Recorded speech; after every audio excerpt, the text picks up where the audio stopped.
debate. Iris Makler, many thanks for that live update.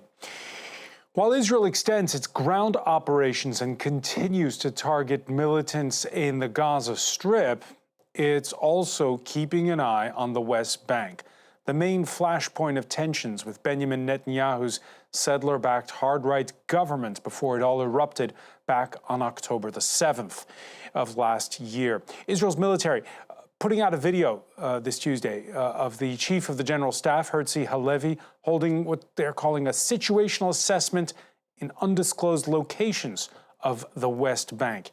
Human rights monitors continue to decry impunity on the part of Jewish settlers there. These images filmed 3 days ago in the village of Jit, that's 10 kilometers outside of Nablus.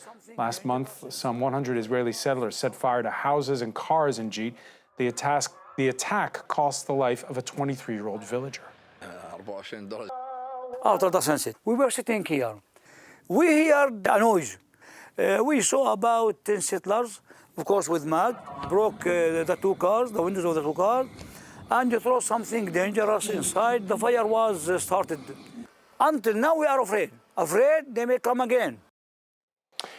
For more, we're joined now by Mahmoud Isleem, field coordinator for the French medical charity Médecins du Monde, Doctors of the World. Thank you for coming into our studios. Thanks to you. You're usually based in Ramallah. I'm based in Ramallah. In the West Bank. Another office based in Nablus and serving all the Northwest Bank governorates, including the village that just appeared here in the reportage, Jit village.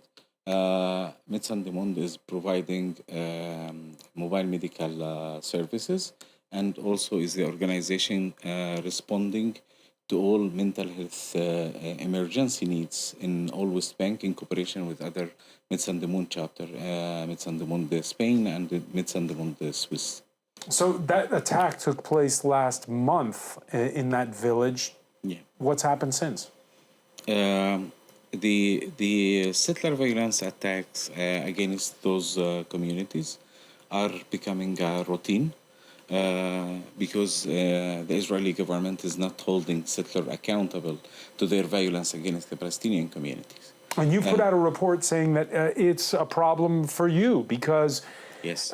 Your staff getting to these villages is proving more and more difficult. Yes. The staff of Médecins du Monde usually, we are providing services to the community through an outreach program. So we are going out from our Nablus office, reaching different communities. The settler violence is one of the major type of critical incidents that we are providing mental health and psychosocial support following such incidents. Settler violence, settler gathering, a closing of main roads is a barrier that is hindering the humanitarian access or the humanitarian services that our team is providing to the Palestinian communities impacted by Israeli military operations or by settler violence incident itself. One of our main problems now in the West Bank is access and risk of violent incidents to impact our doctors, nurses, and psychosocial support teams. We did a specific monitoring last May, and this monitoring showed that our team is losing in a week 21 hours stuck at checkpoints, at Israeli barriers, to reach those community members. And some of the sick, in the report, it says, have to walk on foot past those checkpoints. We use alternative roads in order to avoid passing checkpoint by foot, because passing by foot, that means imposing or exposing the team to a risk by the Israeli soldiers or settlers. So, arrest? Yes, a risk. A risk? Okay. Yes. What kind of a risk? They could be arrested, they could be shooted, because they are coming close to the soldiers. And so when you compare the last 12 months to the way the situation was before, it was almost a boiling point before October 7th. Yes. Before October 7th, it was a boiling point for violence in the West Bank. But after October 7th, it's a silent war in the West Bank.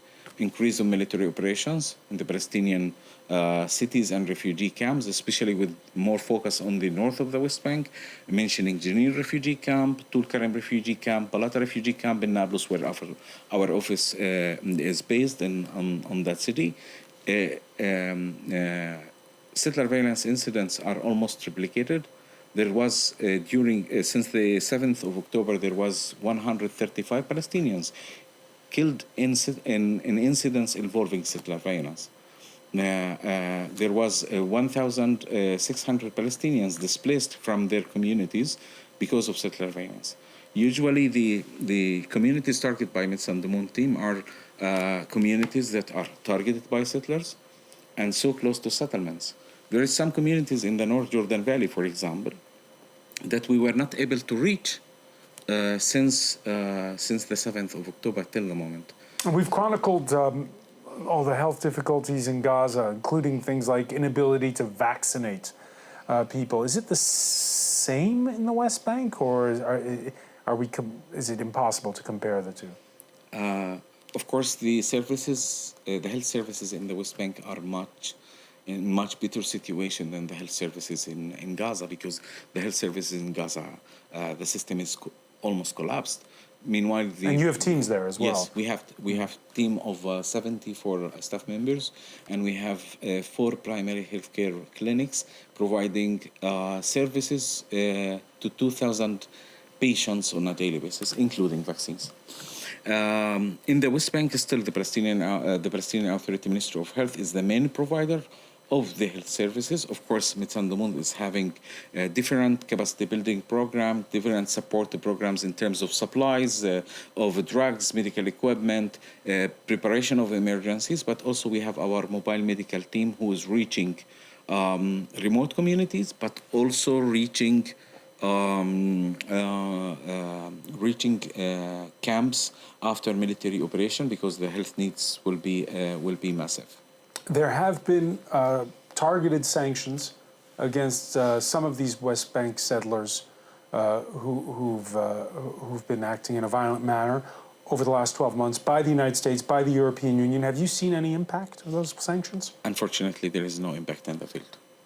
Still, settler violence is increasing, and here third states need to put pressure on the Israeli government in order to hold those settlers accountable and also to respect the international humanitarian law, because the presence of settlers in the West Bank, according to the international humanitarian law, is illegal, and the violence acts are also a violation of the international humanitarian law.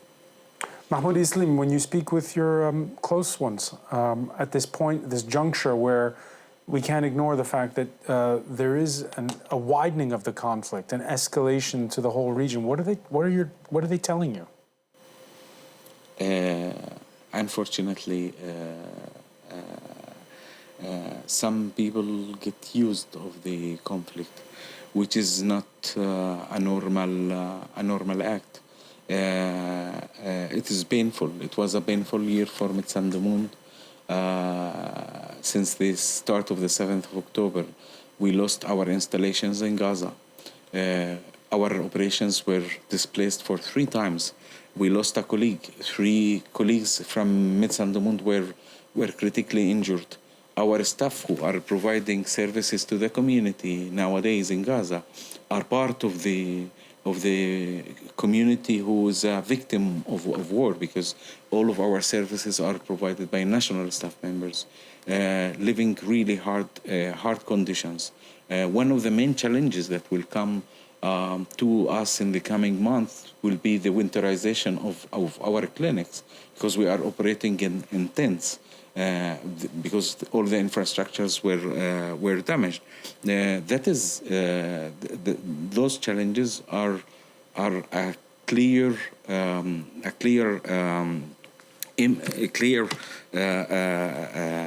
effect of the closure of the humanitarian corridors. Unfortunately, Rafah crossing is still closed. The humanitarian corridor through Kerem Shalom is still functional but partially, and the number of aid trucks that are entering to the Gaza Strip are really limited and are not enough to respond to the humanitarian needs of the Palestinian community. We have shortage of drugs, we have shortage of medical equipment, we have shortage of infection prevention control materials and hygiene materials inside the clinics. The seasonal flu is coming because of winter. Chronic diseases are there. There's a huge need of disposables and or medical disposables to treat the wound or to take care about the wounds of the local community in Gaza, which is forming a huge challenge because it is lacking in the local market, but also for humanitarian actors in Gaza. Mahmoud, Isleem, many thanks for coming in and speaking to us here. Thank you so much. Appreciate it.